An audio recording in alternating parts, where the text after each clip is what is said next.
اگر آپ امیر اور رئیس بننا چاہتے ہیں تو ایک شارٹ کٹ بتاتا ہوں، عمل کیجیے گا، اس ویڈیو کو اینڈ تک دیکھیے گا۔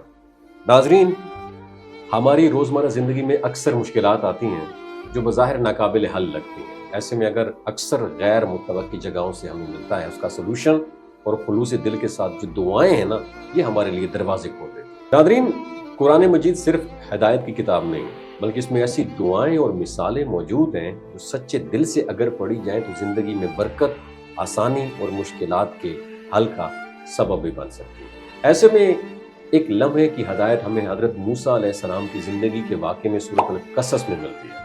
ان آیات میں ایک انتہائی طاقتور دعا چھپی ہوتی ہے جو اگر خالص نیت سے کی جائے تو زندگی کے مسائل کو حل کر سکتی ہے۔ سورۃ القصص کی آیت نمبر 24 میں حضرت موسیٰ علیہ السلام نے ایک مشکل وقت میں یہ دعا، یعنی اے میرے رب، میں بالکل محتاج ہوں اس بھلائی کا جو تو مجھے عطا فرما دے۔ یہ دعا بہت سادہ سی لگتی ہے، مگر اس میں اللہ پر کامل بھروسہ اور اس کی رحمت پر انحصار چھپا ہوا ہے۔ کہا جاتا ہے اگر اس دعا کو پانی کے اوپر 33 مرتبہ پڑھ کر پرندوں کو پلایا جائے یا کسی خیر کے کام میں استعمال کی جائے تو یہ برکت لاتی ہے اور زندگی میں خشک سالی یا کمی کی فراوانی میں اس کمی کو فراوانی میں بدل سکتی ہے۔ ناظرین، اس دعا کے اثر کو سمجھنے کے لیے ہمیں اسے پس منظر کو دیکھنا ہوگا۔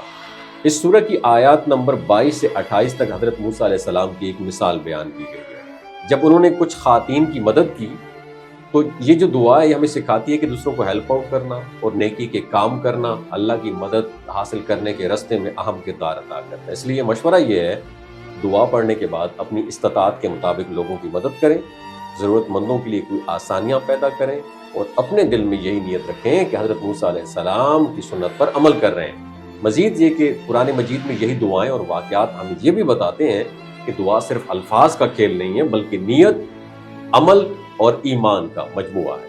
اگر آپ روزانہ اس دعا کو 100 مرتبہ یا 133 مرتبہ پڑھیں تو اللہ تعالیٰ کی طرف سے زندگی میں آسانیاں پیدا ہوں، اور یہ دعا آپ کے لیے خیر، سکون اور رزق کے دروازے کھول سکتی ہے، بالکل ویسے ہی جب حضرت موسیٰ علیہ السلام کے حالات بدل گئے تھے۔ اور آخر میں یاد رکھیں، اللہ تعالیٰ کی مدد کے لیے سب سے اہم چیز خلوص نیت ہے۔ دعا کو دل سے مانیں، دوسروں کو ہیلپ آؤٹ کریں، اور یقین کریں کہ اللہ تعالیٰ کی قدرت اور رحمت آپ کی زندگی کے ہر مشکل لمحے کو آسانی میں بدل سکتی ہے۔ لاکھوں لوگوں نے قرآن کی اس دعا کو اپنے اعمال میں شامل کر کے زندگی میں حقیقی تبدیلی محسوس کی، اور یہ آپ کے لیے بھی ممکن ہے۔ وما علینا الا البلاغ المبین، بس نیت خالص ہونی چاہیے۔ تھینک یو سو مچ۔ بالکل ویسے ہی جب حضرت موسیٰ علیہ السلام کے حالات بدل گئے تھے۔ اور آخر میں یاد رکھیں، اللہ تعالیٰ کی مدد کے لیے سب سے اہم چیز خلوص نیت ہے۔ دعا کو دل سے مانیں، دوسروں کو ہیلپ آؤٹ کریں، اور یقین کریں کہ اللہ تعالیٰ کی قدرت اور رحمت آپ کی زندگی کے ہر مشکل لمحے کو آسانی میں بدل سکتی ہے۔ لاکھوں لوگوں نے قرآن کی اس دعا کو اپنے اعمال میں شامل کر کے زندگی میں حقیقی تبدیلی محسوس کی، اور یہ آپ کے لیے بھی ممکن ہے۔ وما علینا الا البلاغ المبین، بس نیت خالص ہونی چاہیے۔ Thank you so much.